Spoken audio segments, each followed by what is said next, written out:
KHANYI MBAU confirmed that she was a gold digger, not a gold. She didn't say she is a gold digger. Nevertheless, guys, KHANYI MBAU has history, and the history is written all over internet. So it's difficult to dispute that. She said this live on national television. I was a gold digger, I've changed, now I'm not a gold digger. This is my advice to slay queen out there. You need to have your own money.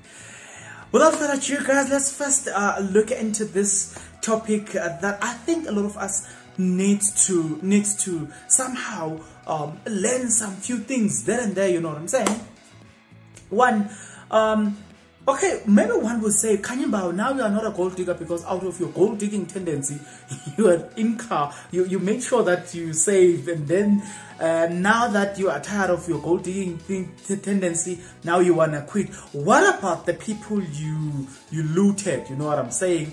Yeah, I remember the guy called Mandla. I forgot Mandla who got his money from Eskom, 8 million, and it got finished within even less than 6 months because of KHANYI MBAU's lifestyle, you know what I'm saying, and her influence on the man, and the man was broke after that. But yeah, so guys, before we continue with that video, guys, if you are interested in this type of content, if this is what you enjoy listening to or watching, if this is insightful, then kindly do the honorable thing, subscribe and do all the necessary thing, guys, because I'm not saying I'm delivering a good content. Nevertheless, let's go back to the video. So saying look, on that discussion, she said that she's advising slave queen not to pursue the tendency of gold digging, you know, because it's gonna land them into troubles. Now, speaking from experience, no, you know, not me, but KHANYI MBAU, she's kind of like saying, guys,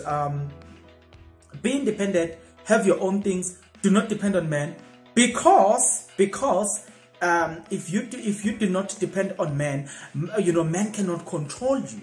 But I feel like also, you know, it shouldn't be just about men shouldn't control you or whatever.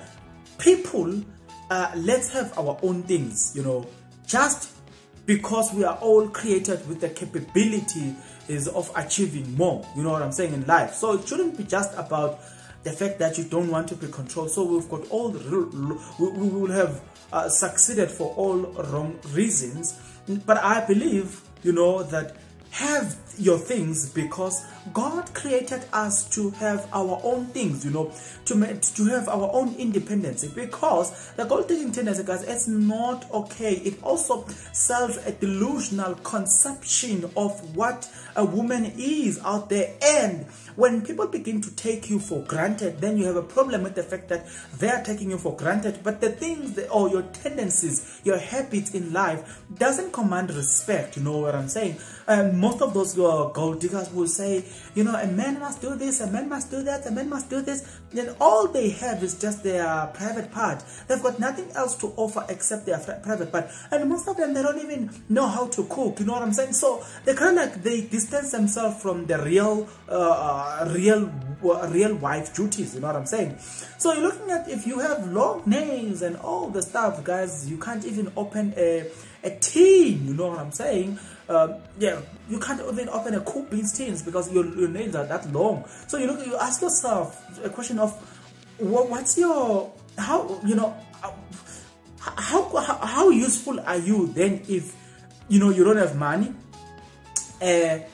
You are also with your hands, you can't do anything.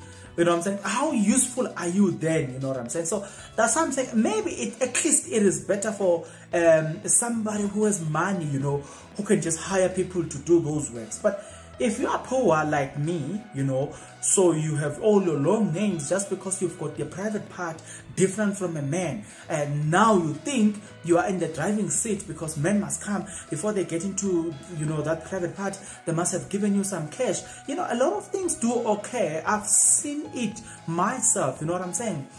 Guys, it's always advisable never to sell this delusional concept to these upcoming children, you know what I'm saying? Thinking that, you know what, even if I don't finish school, you know, I will be a slave queen and anyway I'll make it. Some of those slave queens, guys, they don't, not all of them make it, you know. Those are the things that you don't necessarily get back to the hood and tell the kids that, you know what I'm saying, maybe 1 in 10 slave queens do make it in life. Maybe 1 in 50, maybe 1 in 100, but most of them, you know, I've been there. I know, you know, I've worked closely with things that link me with the slave queens and the man who has money. So I've seen that, you know, for instance, I asked this particular woman, I said, okay, so this woman was living in Katlehong, so she will then travel to Sentin 4 ways, particularly to meet her man, and that man was, you know, the richest man, you know what I'm saying? He's from America.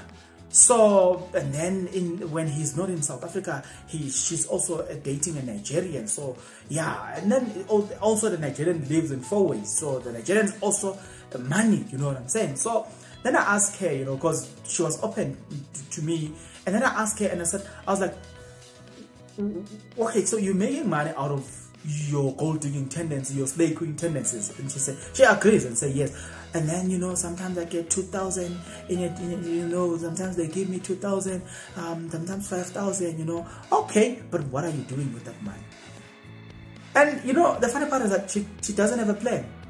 She's still, you know, thinking, you know, selling eggs, what, you know, my mother selling eggs, and I'm like, wow, guys, you know, you are prostituting, or you are a prostitute, by the way, because a prostitute is somebody who engages in a relationship or sexual activity with an intention of getting an outcome as a result of the sexual activity.